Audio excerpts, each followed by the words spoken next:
progressive development of man is vitally dependent on invention. Its ultimate purpose is the complete mastery of mind over the material world, the harnessing of the forces of nature to human needs. Nikola Tesla, 1919. This is the story of a modern Prometheus who changed the world with electricity. It was Nikola Tesla who captured the power of Niagara Falls with his alternating current system and made it possible to transmit electricity to all of America and the world. It was Tesla who patented the technology for wireless communications that is used in all radio and television broadcasting. His incredible legacy can be seen in everything from remote control to neon and fluorescent lighting, X-rays, guided missiles, and even the Strategic Defense Initiative. Yet somehow history has overlooked this remarkable man. Tesla was indeed a genius of the first magnitudes. He was a technological visionary. He could envision great things and make them work.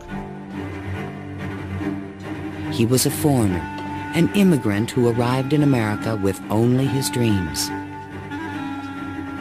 A proud and sometimes arrogant man, he worked and locked horns with some of the most powerful people of his day. Thomas Edison, who resented his ideas.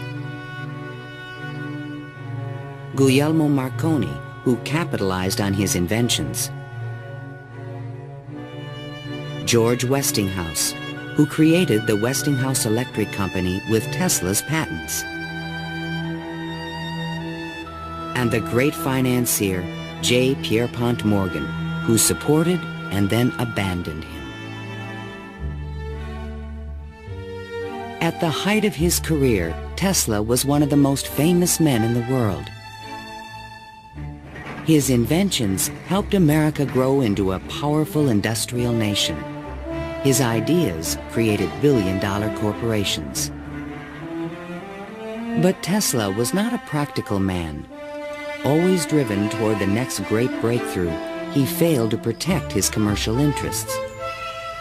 In the end, others made fortunes with his inventions, and he wound up penniless and rejected. Money does not mean to me what it does to other men. All my money has been invested in inventions to make man's life a little easier. He was a visionary genius. There aren't many of them. And he was willing to give his life to his visions. We have to evolve means for obtaining energy from stores which are forever inexhaustible. What I intend to show you now, step by step, is how I finally reached my dream.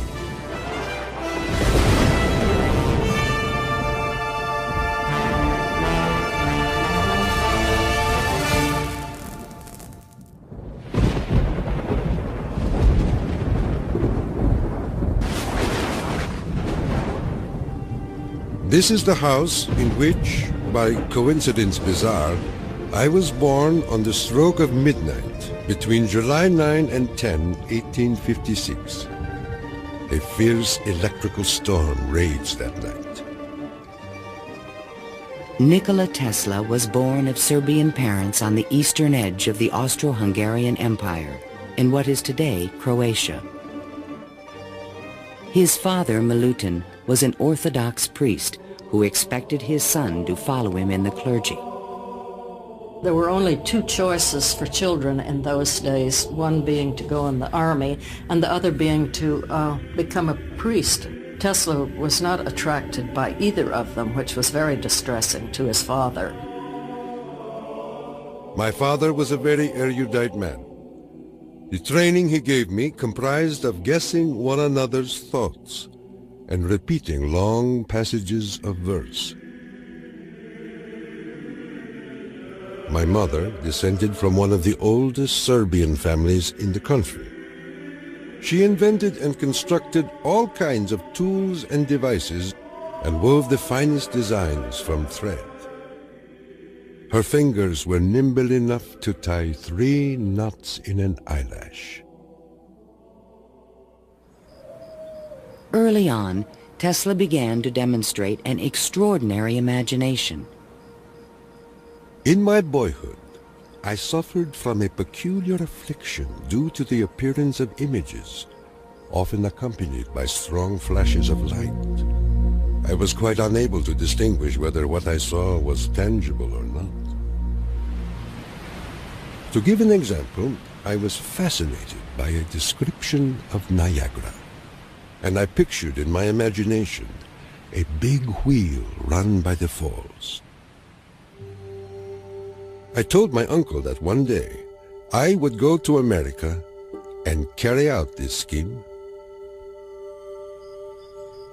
Then, at the age of 17, while preparing for the seminary, Tesla contracted cholera, and the brush with death changed his life forever. In one of the spells, which was thought to be my last, my father rushed into the room. "Perhaps," I said, "I may get well if you will let me study engineering."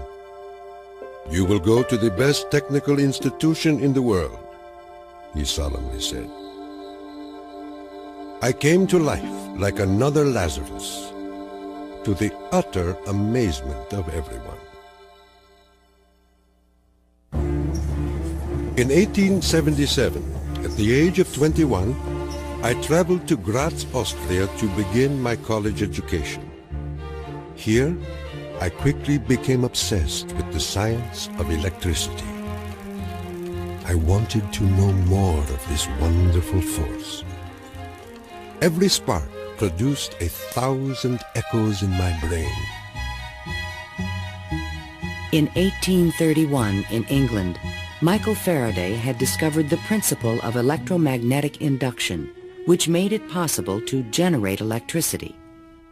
Faraday discovered that if you have an electric circuit in a changing magnetic field, it would induce an electric current to run in the wire.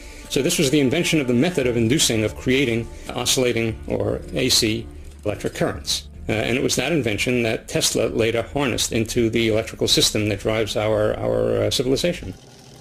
Early electric motors operated on direct current electricity, but required a system of sparking connections to induce a rotary effect in the machine. I remarked to my professor that the design of generators and motors could be greatly improved by using currents that alternated. He embarrassed me greatly in front of my classmates, saying, "Mr. Tesla will never accomplish this. It is a perpetual motion scheme." Meanwhile, in America, Thomas Alva Edison had begun to experiment with vacuum tubes, producing the first commercial incandescent light bulb in 1878. Edison and Tesla would soon cross paths in a gargantuan technological struggle between direct and alternating current electricity. In 1880, Tesla moved to Budapest, where he found employment with the Central Telegraph Office. Here, his idea for an AC motor began to haunt him. In my room, I could hear the ticking of a watch with 3 rooms between me and the timepiece. A carriage passing at a distance of a few miles fairly shook my whole body. The whistle of a distant locomotive vibrated so strongly in my ears that the pain was unbearable. To recover from these attacks, I took long walks in the city park. One afternoon, which is ever present in my recollection, the sun was just setting and reminded me of Goethe's glorious passage. The glow retreats. Done is the day of toil. Upon its track to follow soaring. As I uttered these inspiring words, the idea came to me like a lightning flash. I fell to my knees and drew a diagram in the ground. Tesla perceived a whirling field of energy. He suddenly knew he could recreate this rotating field by powering the coils of a motor in different steps or phases, like the pistons of an engine. The resulting forces of magnetic attraction and repulsion would literally twist the rotor in a circle, the electrical equivalent of the wheel. And all this was accomplished with alternating currents. It would soon turn the wheels of industry around the world. The strength of Tesla's mind was almost certainly in this sense of visualization, be able to see things move in front of him. You see, it was not a perpetual motion scheme.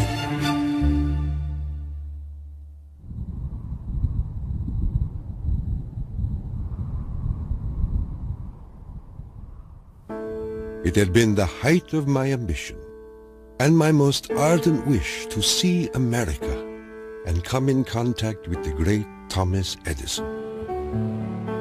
Accordingly, I undertook the voyage, and after losing my money and tickets and passing through a series of mishaps, including a mutiny in which I almost lost my life, I landed on these blessed shores with 4 cents in my pocket. Tesla arrived in New York on June 6, 1884. A 28-year-old immigrant, he was filled with dreams of success in this strange new land. In his pocket, he carried a letter of recommendation from Charles Batchelor, one of Edison's associates in Europe.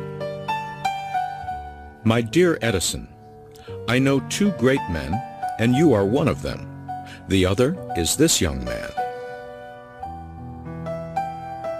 Tesla came to America because he had tried to get his alternating current motor produced in Germany, and I believe in France as well, without any success. And he realized that there was probably only one person in the world who could help him with it, and that was Thomas Edison.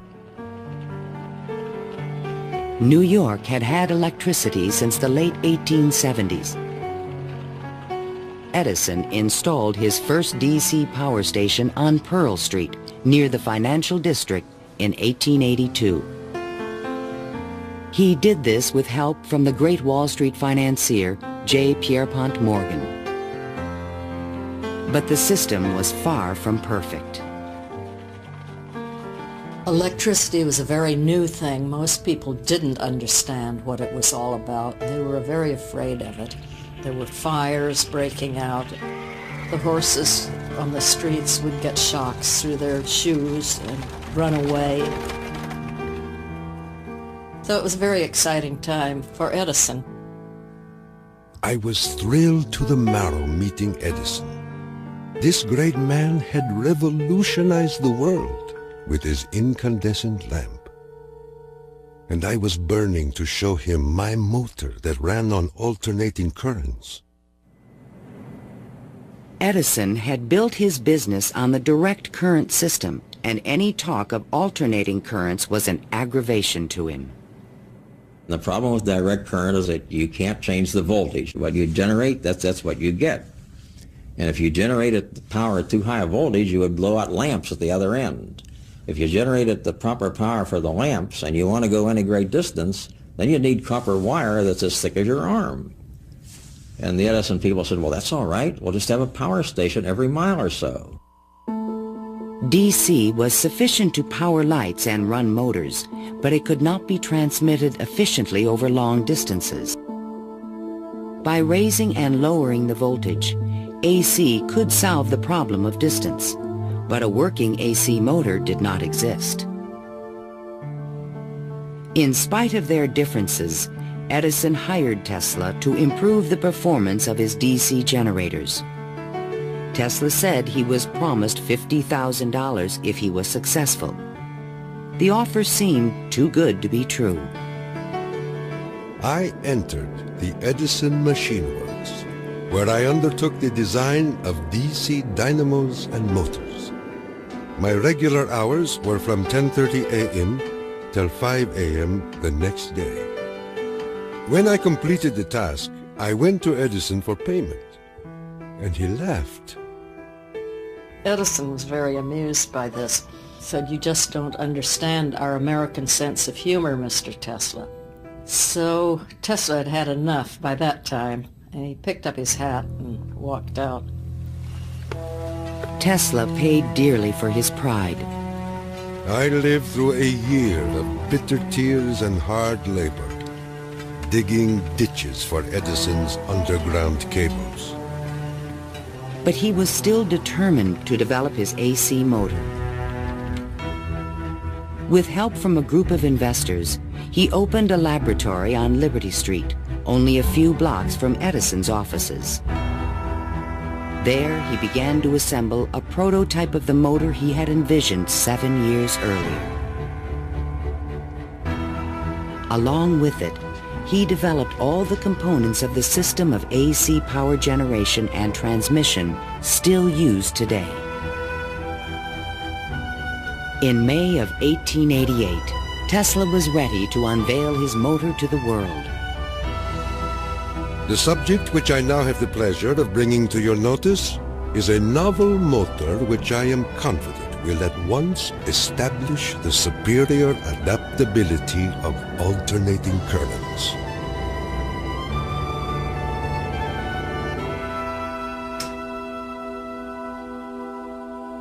Over the next 5 years, 22 U.S. patents were awarded to Nikola Tesla for AC motors, generators, transformers, and transmission lines, the most valuable patents since the invention of the telephone. One of the few men who understood the great potential of Tesla's inventions was the Pittsburgh industrialist George Westinghouse. He visited Tesla's laboratory, and on the spot, he offered to purchase all the patents dealing with the alternating current system for $1 million. Westinghouse also proposed a royalty of $2.50 for each horsepower generated by a Tesla invention. The young Serb was on his way to fortune and fame, while other inventors looked on with fascination and with envy.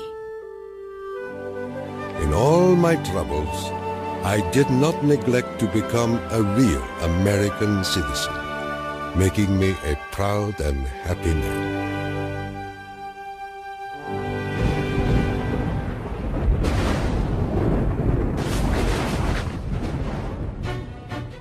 During the late 1880s, Edison began a negative media campaign to discredit the alternating current system of electricity being developed by Westinghouse and Tesla. It became known as the War of the Currents. My personal desire would be to prohibit entirely the use of alternating currents. They are as unnecessary as they are dangerous. Edison employees demonstrated the dangers of alternating current by electrocuting animals in public demonstrations. Just as certain as death, Westinghouse will kill a customer within 6 months after he puts in a system of any size. None of his plans worry me in the least. An Edison associate suggested using alternating current as a means of executing criminals. A test took place at New York's Auburn State Prison in 1890. Several gruesome attempts were required to kill the victim. Disgusted witnesses claimed his spinal cord burst into flame. The infliction of the death penalty is not only barbarous and inhuman, but unnecessary as a factor in the scheme of modern civilization. The War of the Currents came to a dramatic head in 1893. The Columbian Exposition in Chicago was to be the first World's Fair lighted by electricity. The Edison Company, the Thomson-Houston Company, they all got together and formed General Electric Company, 1892. And one of the first things they did, of course, was put in a bid for the job at the fair. Their bid was roughly $1 million. The Westinghouse bid was about $500,000, and naturally, Westinghouse got the job. In retaliation, GE refused to sell Westinghouse any of their Edison light bulbs. And they got some judge to say that Westinghouse couldn't use any one-piece lamps of any description at the fair. Westinghouse frantically devised a two-piece stopper lamp by fair time and saved the day. Now Tesla had a chance to make history in Chicago. His large AC generators would supply all of the fair's electricity and prove that his system would work on a large scale. On May 1st, 1893, 100,000 eager spectators filed into the fairgrounds, awed by the gleaming neoclassical architecture. Night fell. President Grover Cleveland pressed a button, and the fairgrounds exploded with brilliant tube lighting and multicolored searchlights. The most incredible display of lighting the world had ever seen.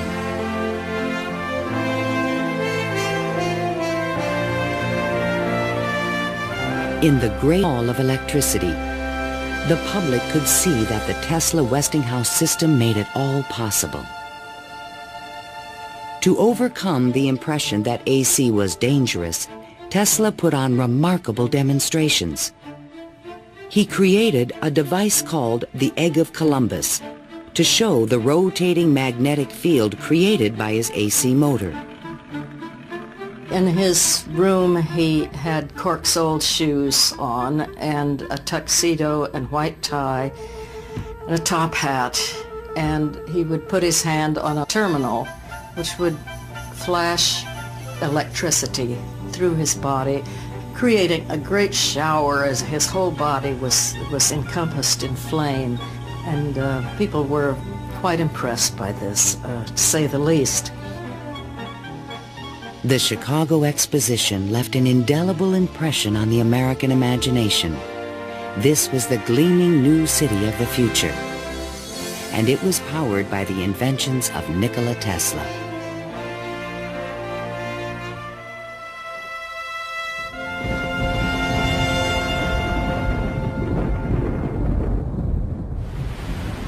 Since childhood, Tesla had dreamed of harnessing the power of the great natural wonder called Niagara Falls. The famous British physicist Lord Kelvin was now head of an international commission to find a way to use the fall's power. He had sent a cable to all the other members of his commission, and it said, "Trust you avoid the gigantic mistake of alternating current." But all this dramatically changed when Lord Kelvin attended the Chicago Exposition and saw the AC system in operation. A contract was immediately awarded to Westinghouse Electric to power the mighty cataract with AC. The technical challenge was daunting. The Niagara plan called for 3 5,000 horsepower alternators, the largest generators ever made. Tesla and Westinghouse engineers had heated disagreements about the operating frequency. Even when the system was finally installed, Tesla was the only person who was certain it would operate. The technical details have been completely worked out. All that now remains is for the switch to be thrown.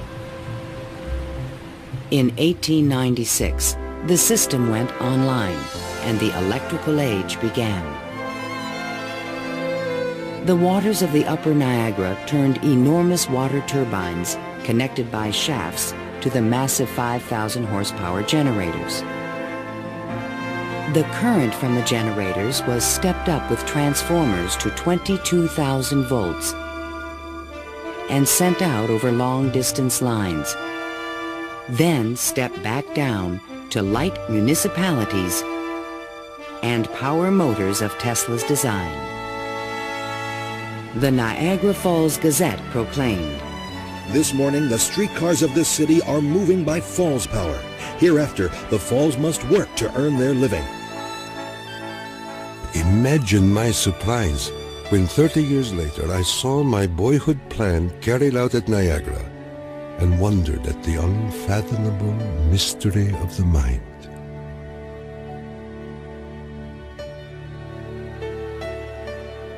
Within a few years, the number of generators at Niagara was increased to 10.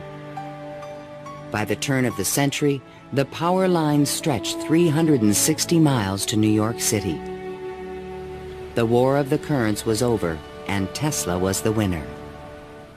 By the time Tesla effectively arrives on the scene with his motor, Edison is out of the business. He's basically written out of his own company.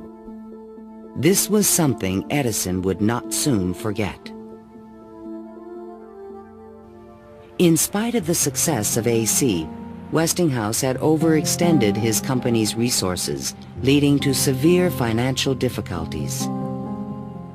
In order to save the company, Tesla said that he tore up his royalty contract for $2.50 per horsepower generated. Today, this agreement would be worth trillions. Had the inventor been tricked again? This is something that we've never found any record of in the Westinghouse annals. We do have something which is a memorandum of agreement about that, but it was never signed. But Tesla was ready to move on. I had already perceived enough to get the idea that energy could be transmitted and received without connecting wires in between. He was convinced his next invention would make him a millionaire once more.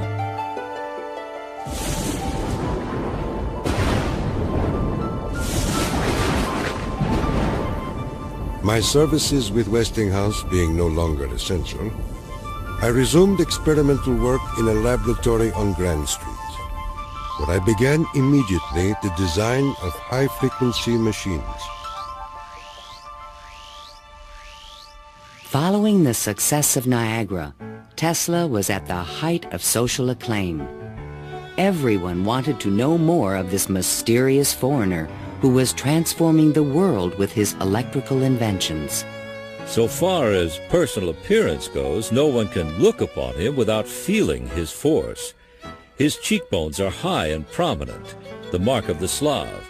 His eyes are blue, deeply set, and they burn like balls of fire.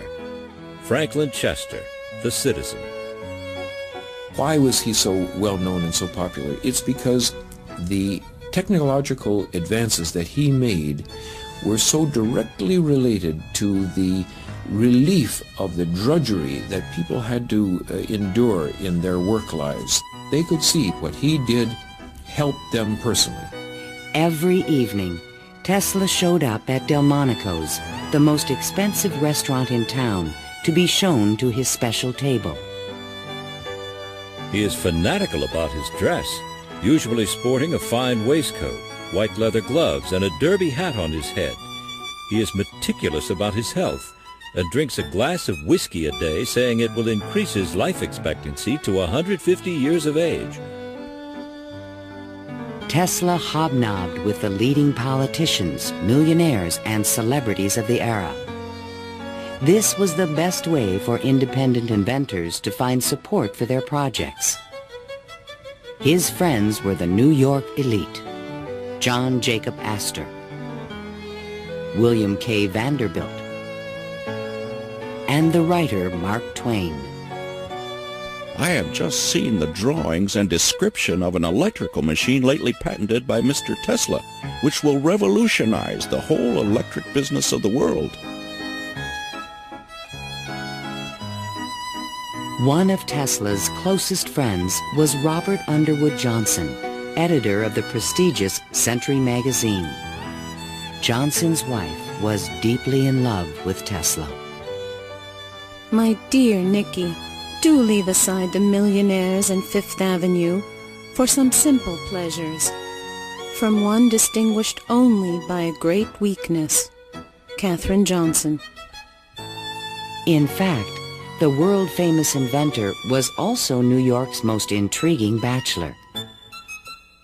The fact that he never married, I think, had almost nothing to do with his interest in women. It appeared that he was always very interested and was attractive to women. Many women sought his attention. The beautiful and wealthy socialite Flora Dodge, and even the famous French actress Sarah Bernhardt. But in spite of his charisma, Tesla was only interested in his inventions. He had so many phobias that he couldn't have had close relationships with women. He didn't like most of the jewelry that they wore or the perfume, and he couldn't bear to touch hair. And and in fact, he didn't like to shake hands. And so these are all things that do tend to discourage intimate relationships. The inventor even claimed that he destroyed his sexuality at the age of 40. A certain French actress kept coming to me and made it impossible for me to concentrate. It's a pity, too, for sometimes I feel so lonely.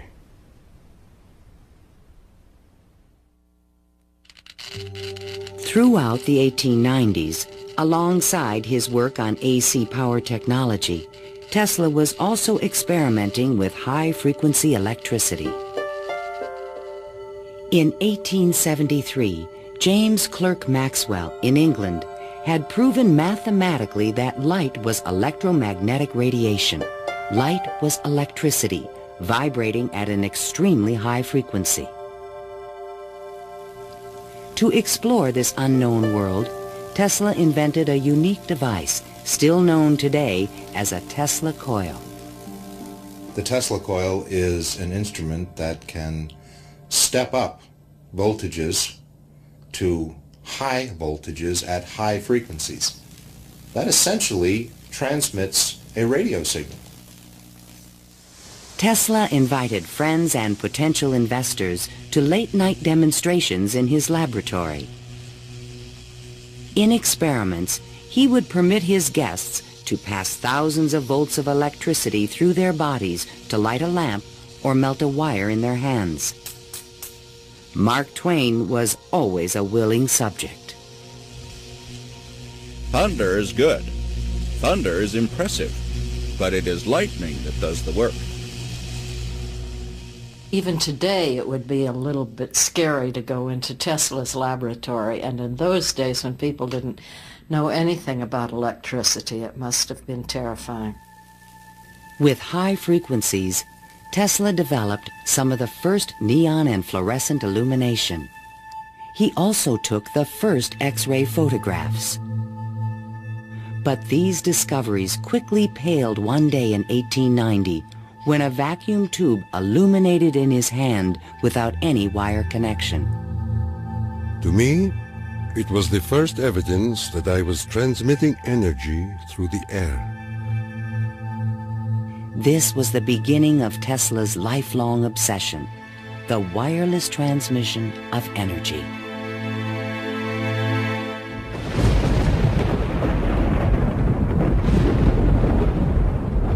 In 1892, Tesla was invited to Europe to present the results of his high-frequency experiments.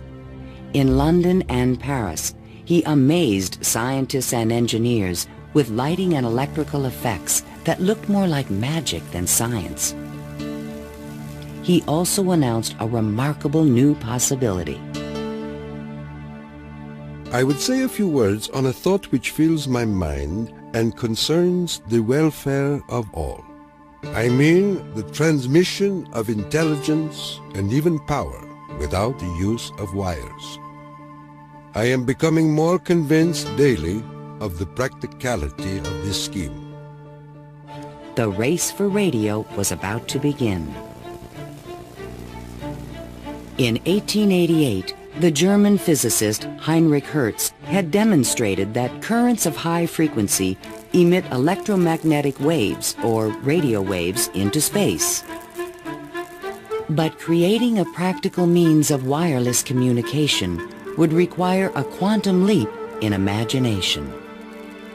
Hertz created the first radio transmitter and the first receiver. He had showed that you could create an electrical signal in one place and detect it in another place with nothing in between. While in England, Tesla befriended Sir William Crookes, the discoverer of radiant matter. Crookes was a mystic and believed that human beings could communicate telepathically when they were attuned to high-frequency brainwaves. Tesla was skeptical, but one night in his bed he had a powerful and disturbing vision. I saw a cloud carrying angelic figures, one of whom gradually assumed the features of my mother. In that instant, a certitude, which no words can express, came upon me that my mother had died. And that was true. Tesla was convinced that he and his mother were tuned to the same frequency. His otherworldly experience would soon lead him to another revolutionary invention. On his return to New York in 1893, Tesla banished himself from social life and disappeared into his new laboratory on South Fifth Avenue. Following his uncanny intuition, he soon discovered that Tesla coils would transmit and receive powerful radio signals when they were tuned to resonate at the same frequency. Tuning is the key to all radio and television transmission. In my laboratory, I could take in my hands a coil tuned to my body and collect 3/4 horsepower anywhere in the room without any tangible connection. Sometimes I would produce flames shooting out from my head and run a motor in my hands, or light 6 or 8 lamps. By early 1895, Tesla was ready to transmit a signal 50 miles to West Point, New York. He could now produce 1 million volts with his new conical coil. But that year, on the Ides of March, disaster struck. Fire broke out in the building which housed Tesla's laboratory. Everything was lost. Utterly disheartened and broken in spirit, Nikola Tesla, one of the world's greatest electricians, returned to his room in the Gerlach yesterday morning and took to his bed. He has not arisen since. I was devastated. What could I say? The work of a lifetime lost in a fire that lasted only an hour or so. The timing could not have been worse. In England, a young Italian experimenter named Guglielmo Marconi had been hard at work and created a device for wireless telegraphy. Concerned that Marconi would exploit his ideas, Tesla opened a new laboratory and rushed to complete his own system for wireless communication. This patent, filed by Tesla in September 1897, is the fundamental technology for radio. But it would be 50 years before Tesla got credit for his invention. Various people in various different countries had the idea of exploiting this as a means of communication. But I think Tesla was the one with the real vision, in which you would broadcast signals on a definite carrier frequency, and then you would have a series of antennas that were sensitive to one frequency only, tuned to a certain frequency, and would detect just one of these signals and make an intelligible transmission. And once again, his vision describes the world that we live in.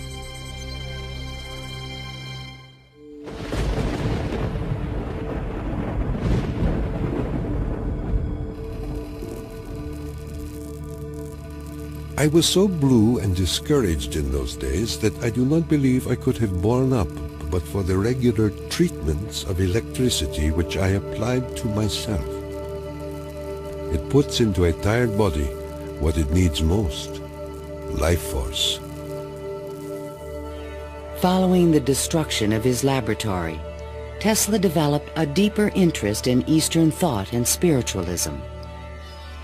Mr. Tesla was charmed to hear about the Vedantic Prana and Akash and the Kalpis, which he claims are the only theories modern science can entertain. Inspired by the Hindu teacher Swami Vivekananda, Tesla began to look at the universe as a symphony of vibrations and waves.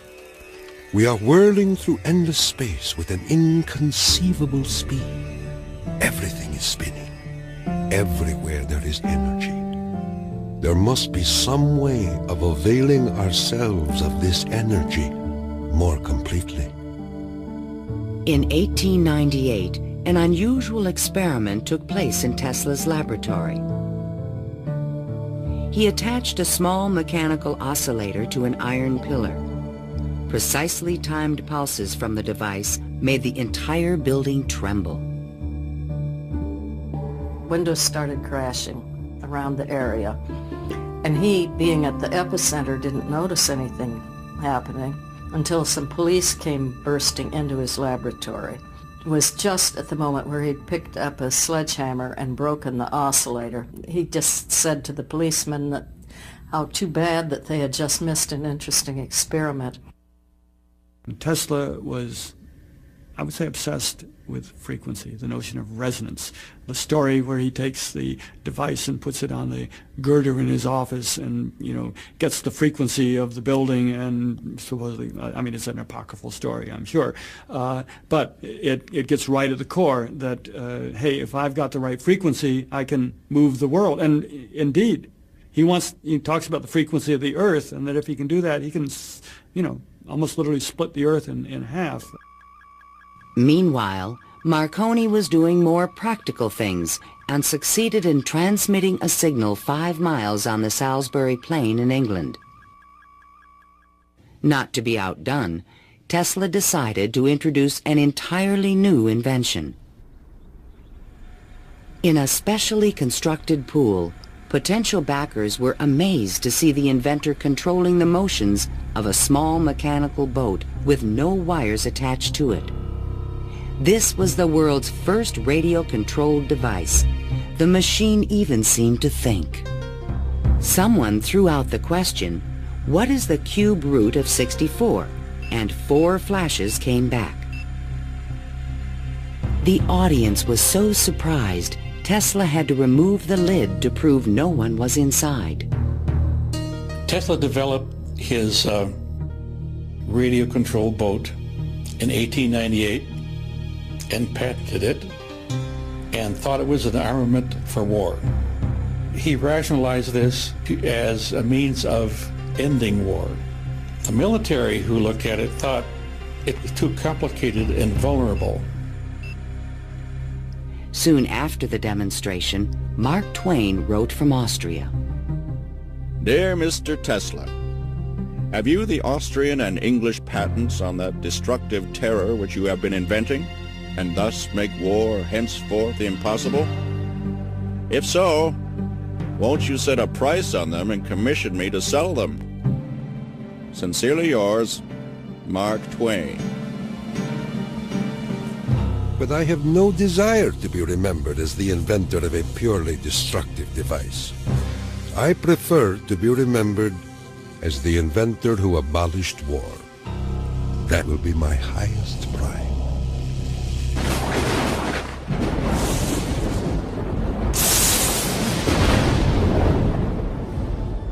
In the summer of 1899, Tesla moved to Colorado Springs, Colorado, to conduct a series of secret experiments. He told curious local reporters that he intended to send a wireless message from Pikes Peak to Paris for the Paris Exposition of 1900. But his plans were even more ambitious. I came to the conclusion that it would be ultimately possible, with very little elevation, to transmit electrical power through the upper atmosphere. Just outside the city, he constructed an experimental station with sliding roof panels. A quote in Italian from Dante's Inferno hung by the entrance of the strange wooden structure. It read, "Abandon hope. all ye who enter here. During the construction phase, Tesla studied lightning. Now, I can understand Tesla's fascination with it because what happens in lightning is that electricity is being transmitted from one place to another. Electric power, not just electric signals, but real electric power is being transmitted from one place to another. And the way it happens is that the air itself breaks down, it ionizes, it becomes what we call a plasma, and therefore for a moment it's a conductor, and it's actually conducting electricity just the way an electric wire conducts electricity. Inside the station, he began to assemble the largest Tesla coil ever built, which he called the magnifying transmitter. An antenna rose 145 feet above the building, crowned with a copper foil sphere. The entire station was, in effect, a machine to create lightning. Late one evening, Tesla put his transmitter to the test. He signaled to an assistant to close the switch. Huge streamers of electricity shot out of the coil and darted through the room. The sound of the exploding discharges was deafening.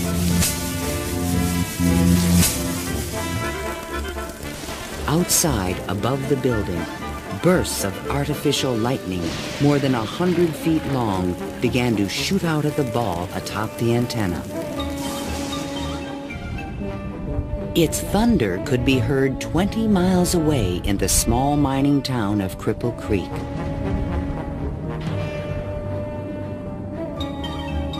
Suddenly, the lightning stopped, and the entire city of Colorado Springs was plunged into darkness.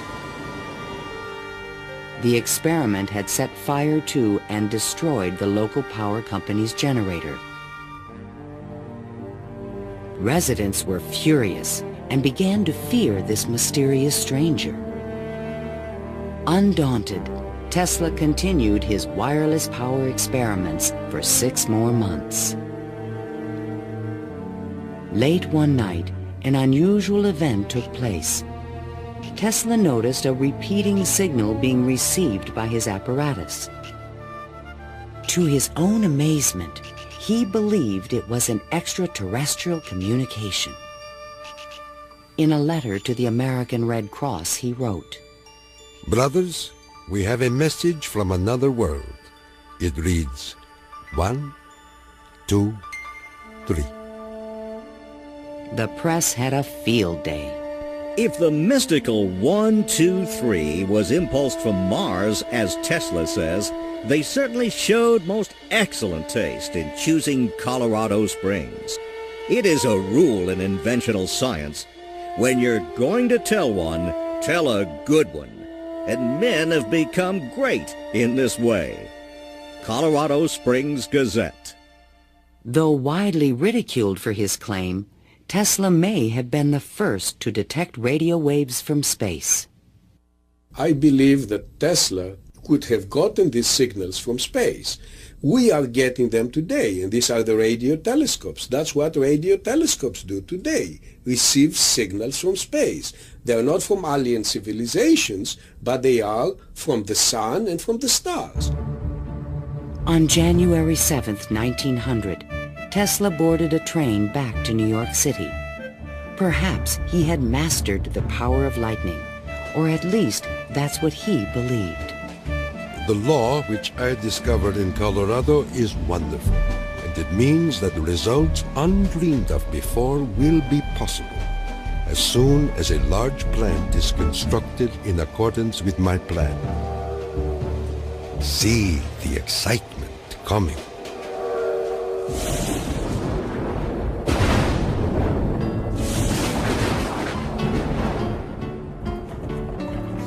When Tesla arrived home, it was a brand new century.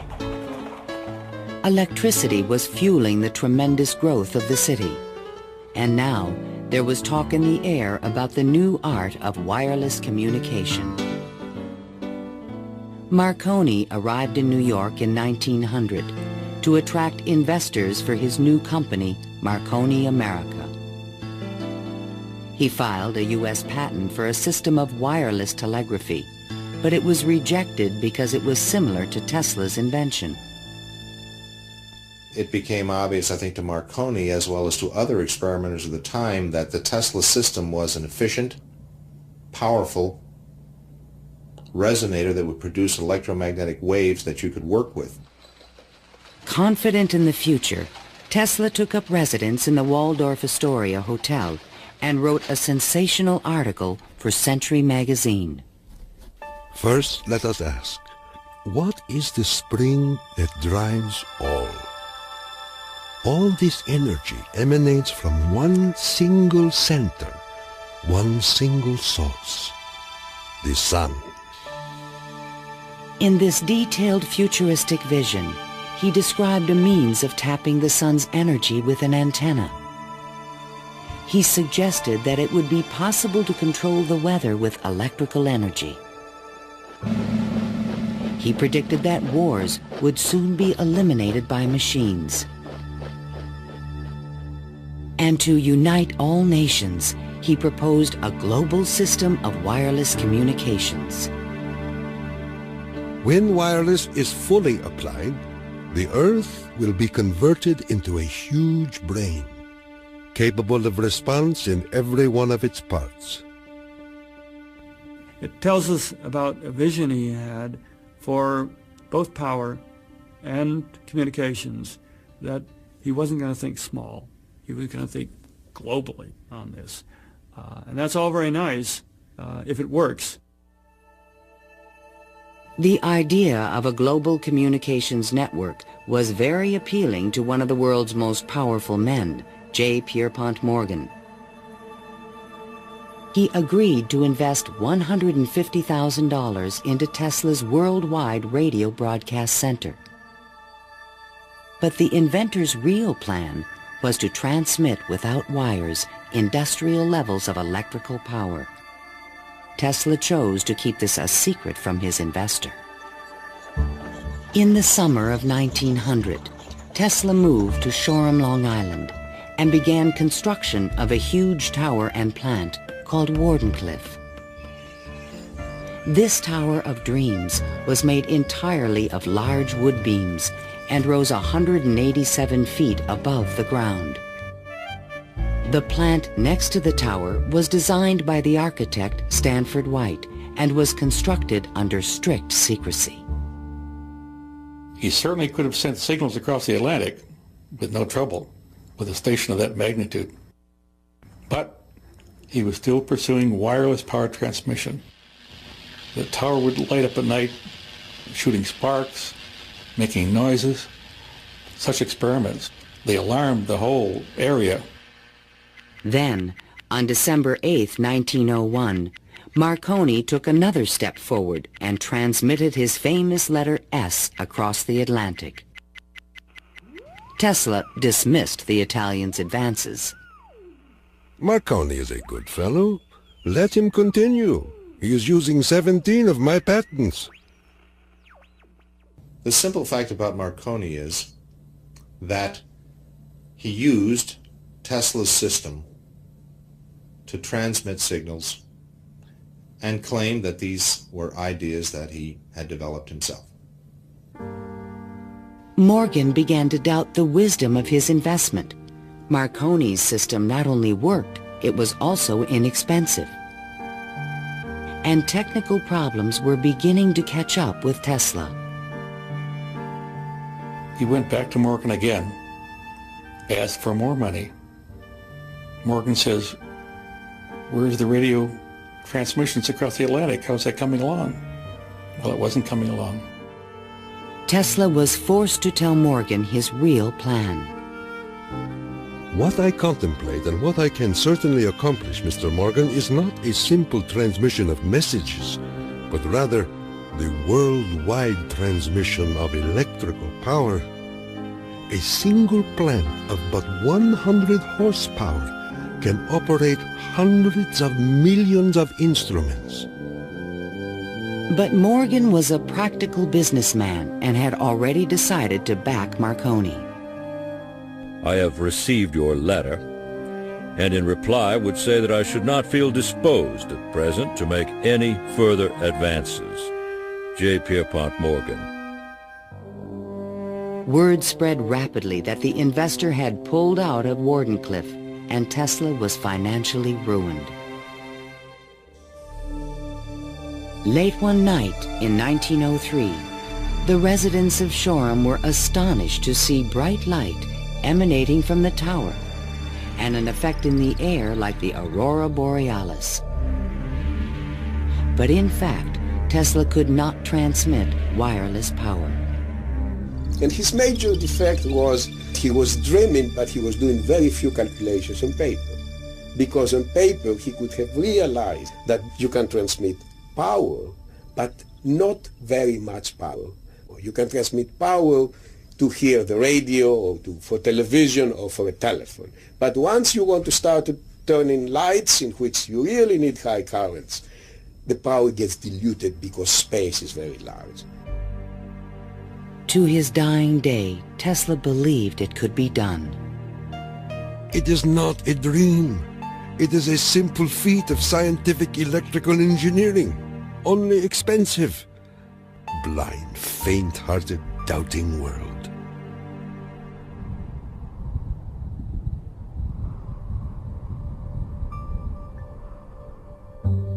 Wardenclyffe marked a turning point in Tesla's career. Like a modern Prometheus, he had reached too high and failed. In 1904, the U.S. Patent Office suddenly reversed its previous decisions and gave Marconi a patent for radio. 1 year later, Tesla's fundamental AC patents expired. Now the inventions that powered the world could be used by anyone free of charge. The public didn't realize that he had made this invention that had made billionaires out of corporations, and that he himself was broke. With no money to carry on his work, Tesla began to sink into an isolated world. He was totally disinterested in business. I think it not necessarily bored him, but he didn't make the relationship between the importance of business and the importance of his invention and discovery. Occasionally, he was seen in public parks feeding the pigeons. These are my sincere friends. Tesla's melancholy turned to anger in 1909 when Marconi was awarded a Nobel Prize. Mr. Marconi is a donkey.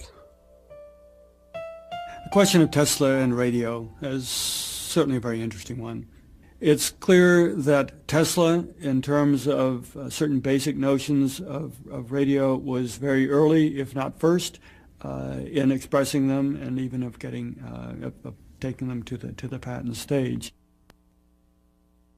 In desperate need of money, Tesla brought suit against the Marconi company, claiming that his patent rights had been infringed.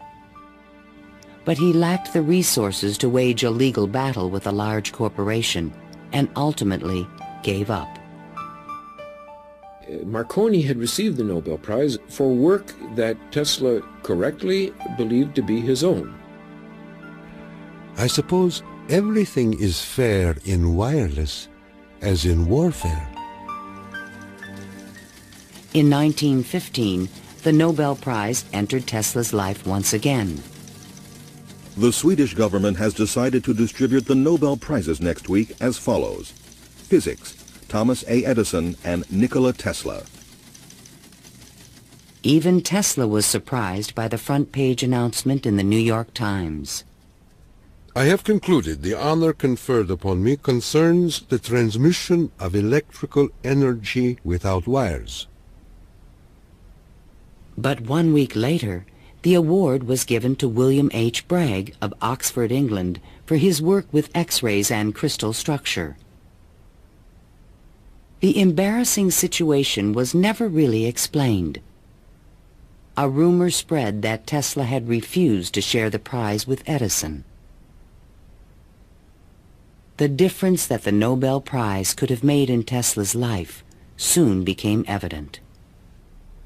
Testimony given by Nikola Tesla, the electrical inventor, in a judgment for $935 back taxes was filed yesterday. Mr. Tesla said under oath that he was penniless and had been living on credit. In an attempt to give him long overdue recognition, the American Institute of Electrical Engineers decided to award Tesla their prestigious Edison Medal. But on the night of the presentation, the guest of honor was missing. And Edison was conveniently away on business. They found Tesla across the street by the New York Public Library, feeding the pigeons. Later that night, he was persuaded to accept his medal and announced that he had finally completed his invention to transmit wireless power. The energy goes to a distant place, and you will see something like the aurora borealis. To conclude, we are coming to great results. The audience thought Tesla was losing touch with reality.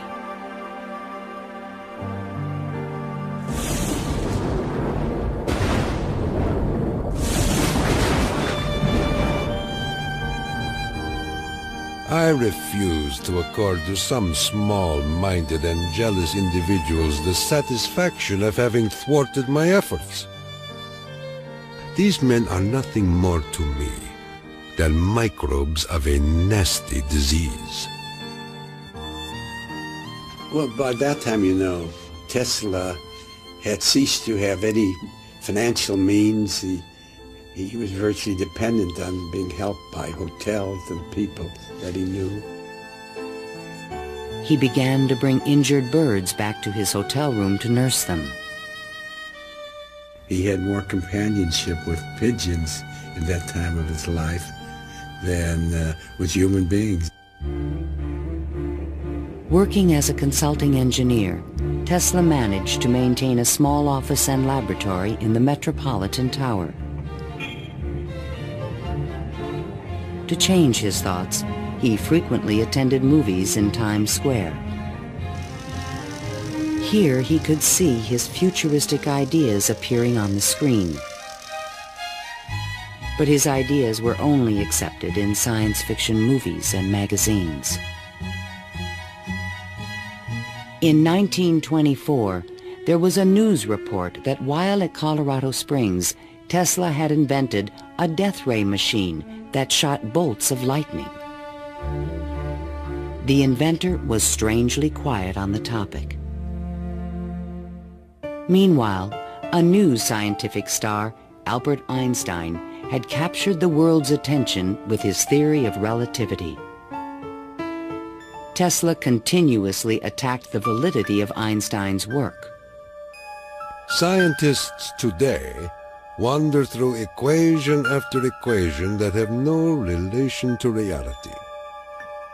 If we were to release the energy of atoms, instead of a blessing, it might bring disaster to mankind. But no one took him seriously. I think that every generation of scientists feels that the new ideas that come along that replace their own ideas represent a loss rather than a gain. Tesla believed that Einstein was taking us intellectually in the wrong direction.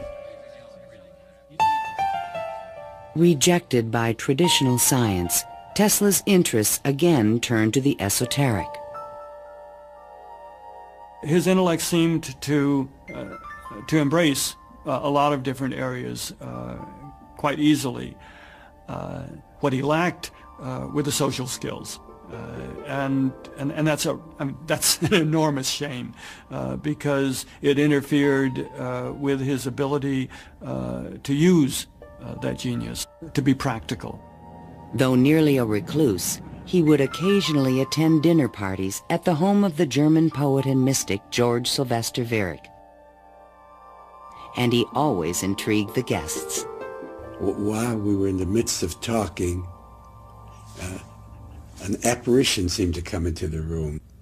He walked so softly, and he struck us as almost an unearthly creature. And he talked of all sorts of, seemed to me at that time, unreal things, more in the nature of the psychic rather than scientific. Tesla wrote a strange poem called Fragments of Olympian Gossip and dedicated it to Virik. While listening on my cosmic phone, I caught words from Olympus blown. The latest tells of a cosmic gun.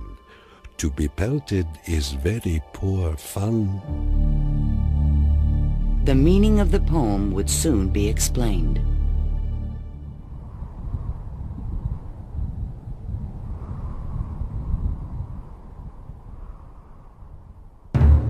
I inherited from my father an ineradicable hatred of war.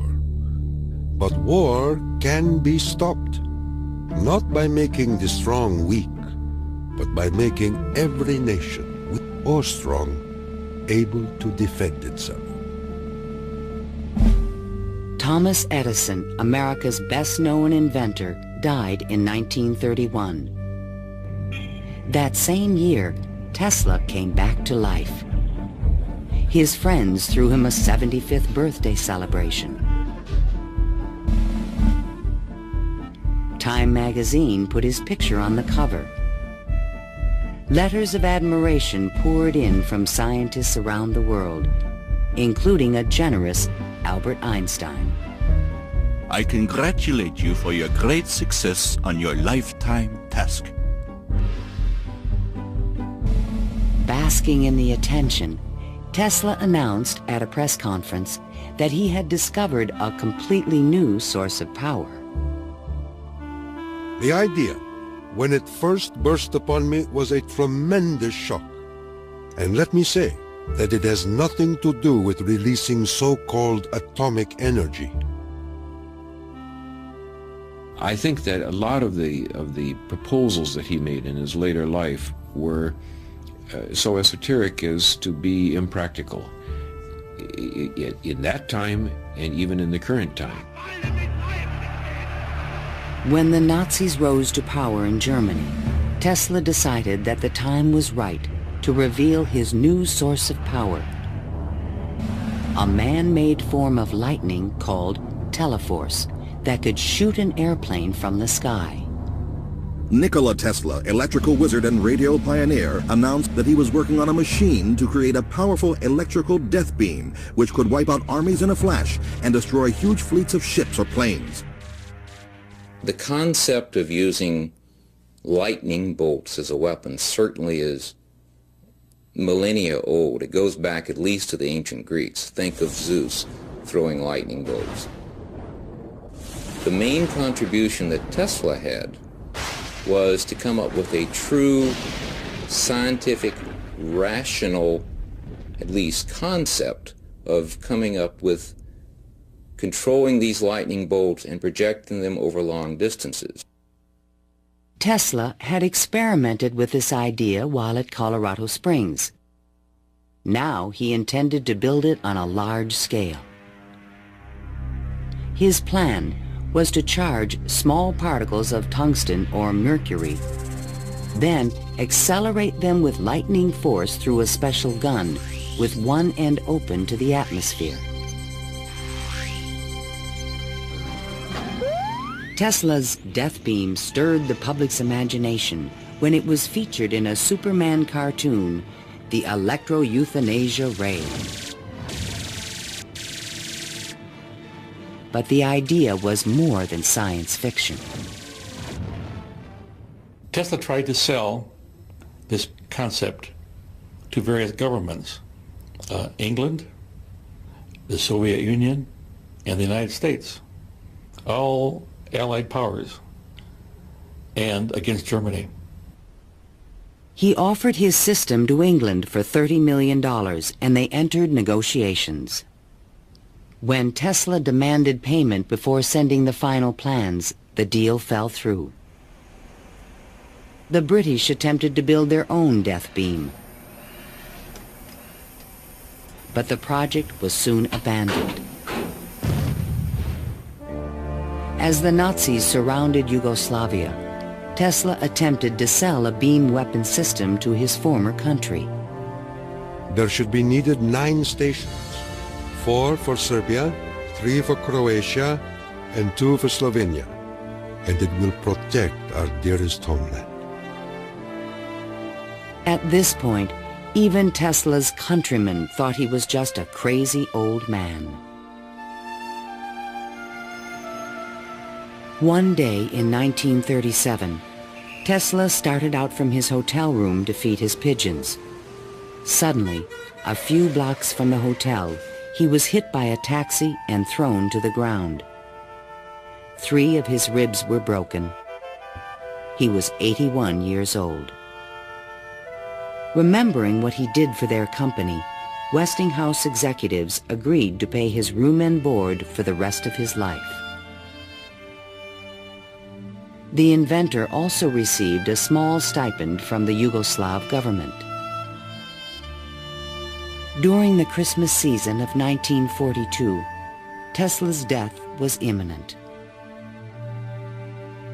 Again, he attempted to interest the United States in his beam weapon concept.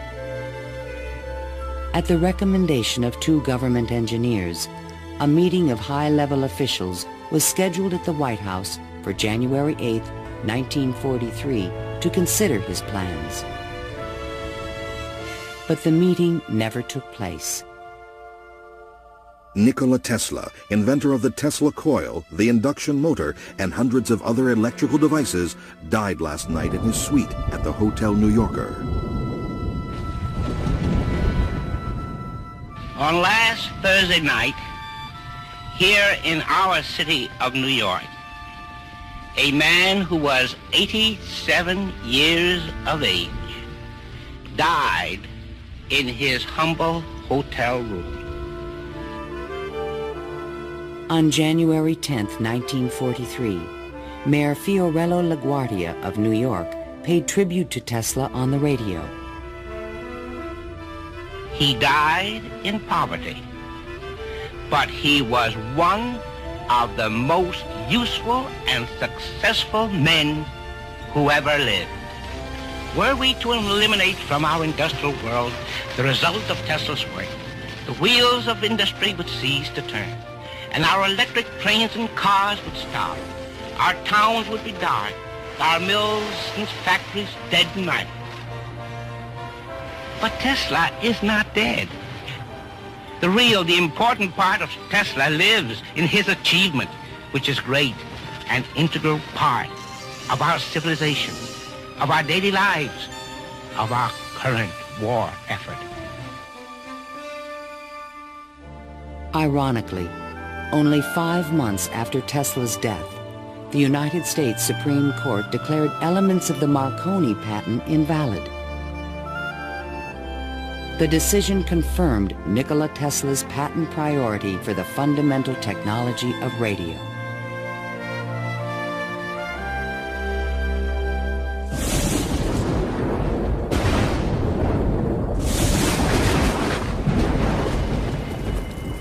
Unknown subjects, equipment, experiments, and research of Nikola Tesla, deceased, espionage. Following Tesla's death, fears rapidly increased that he might have invented a powerful new weapon.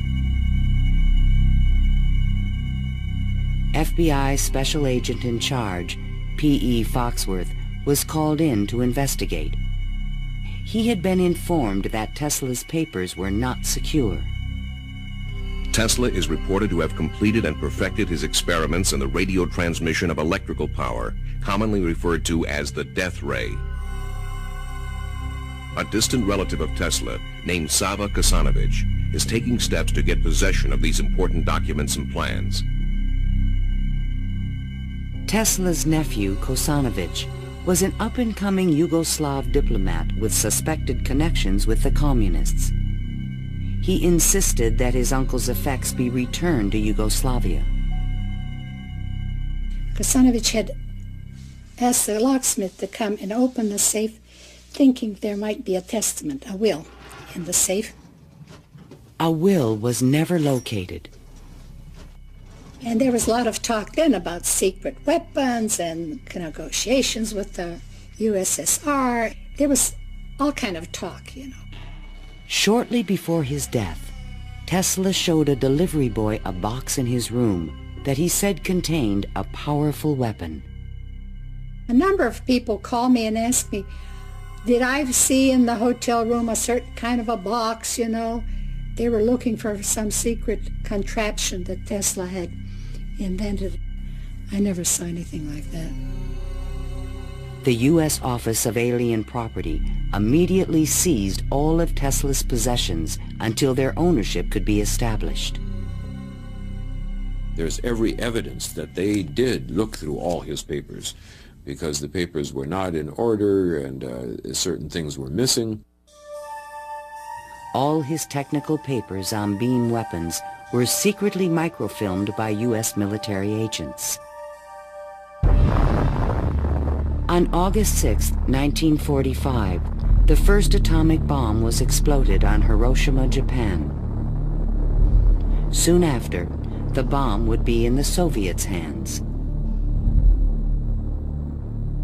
During this period, copies of Tesla's papers on the beam weapon were shipped to Wright Field in Dayton, Ohio.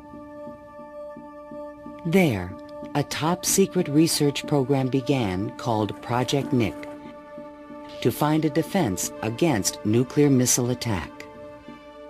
Copies of some of his papers were sent to Wright-Patterson in 1945, not to my facility, not even the predecessor of my facility, but to another part of the base for analysis. And then they vanished. Nobody seems to know what happened to them. In 1952, Sava Kasanovich obtained permission from U.S. authorities to return Tesla's estate, still stored in New York, to the inventor's homeland.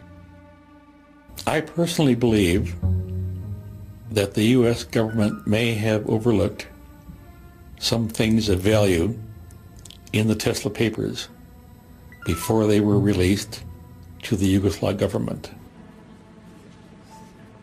A Tesla museum was opened in Belgrade by Yugoslavia's president, Marshal Tito. But during the Cold War, the museum was off limits to Western scientists and scholars. Then, in 1960, Soviet Premier Khrushchev announced that the USSR had developed a powerful new weapon. There was concern in the U.S. that the Russians may have access to Tesla's missing papers on beam weapons in Belgrade and elsewhere. It's possible that these papers on the particle beam weapon were obtained by the Soviet Union, but it wasn't the only copy. In other words, I think that the United States has always had Tesla's papers on particle beam weaponry. An American beam weapon program began at Lawrence Livermore Laboratories, but engineers could not produce an effective directed energy weapon. I've always been a sort of a fan of Nikola Tesla, an admirer, and definitely he had the concept of a charged particle beam weapon back in the 1930s. I haven't a clue, to be quite honest, how he meant to actually do it. In 1978, evidence suggested that the Soviets were attempting to build a huge beam weapon near Semipalatinsk in the Ukraine. Soon after, President Ronald Reagan announced the Strategic Defense Initiative in March 1983. I call upon the scientific community in our country, those who gave us nuclear weapons, to turn their great talents now to the cause of mankind and world peace, to give us the means of rendering these nuclear weapons impotent and obsolete. Tesla's concept for a beam weapon defense shield was finally taken seriously by the United States to combat the destructive threat of atomic weapons. In spite of circumstantial evidence, there is no direct proof that Tesla's ideas or plans were used in the Strategic Defense Initiative. And even today, After decades of investment and research, scientists still disagree on whether beam weapons are realistic. Basically, let me just make a short statement. That's all I'm really at liberty to say, is that a considerable amount of effort has taken place in the United States and in a number of other countries trying to get these things up to a real weaponizable status. Let me stop at that point. No U.S. government archive has any record of Tesla's technical papers, which were copied immediately after his death. And what has become of Tesla's great dream to transmit electrical power without wires? This is the Navy and Air Force High-Frequency Active Auroral Research Program, or HAARP, in Gakona, Alaska. The large antenna array is designed to beam high-energy microwaves into the ionosphere.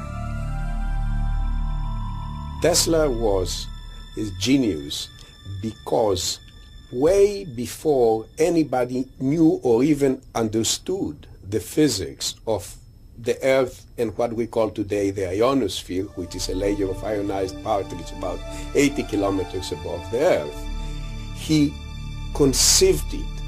And he tried to use it to produce a variety of new concepts. The HAARP project evolved from a patent filed in 1987, in which Tesla's work is referenced. It proposed using the ionosphere like an enormous electrical circuit to transmit power around the planet. It even described a means of changing the weather by superheating portions of the upper atmosphere with microwave energy.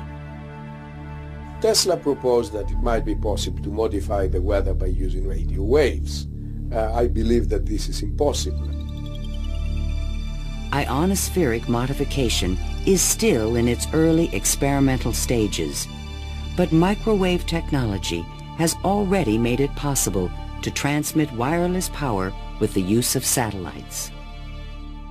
We go to Alaska, and in Alaska there is natural gas. In order to send it somewhere, you have to create a pipeline. That's very expensive. So we said, all right, let's go into Alaska, create microwaves from the natural gas, send them to a satellite at a particular geosynchronous orbit, put a reflector there, and send it to Japan. And in Japan now, you get the antenna, which transforms these microwaves into 60 hertz, and you get electricity. So you make essentially Tesla's dream. The scientific man does not aim at an immediate result. He does not expect that his advanced ideas will be readily taken up. His work is like that of the planter for the future. His duty is to lay the foundation for those who are to come and point the way. He was special. I mean, he was unique. He was unusual in all sorts of ways. And if we are to understand our own creativity, our own ability to invent, there's an awful lot to be learned by studying the way in which he created. The day when we shall know exactly what electricity is will chronicle an event probably greater, more important than any other recorded in the history of the human race. Then it will be a mere question of time when men will succeed in attaching their machinery to the very real work of nature. See the excitement coming.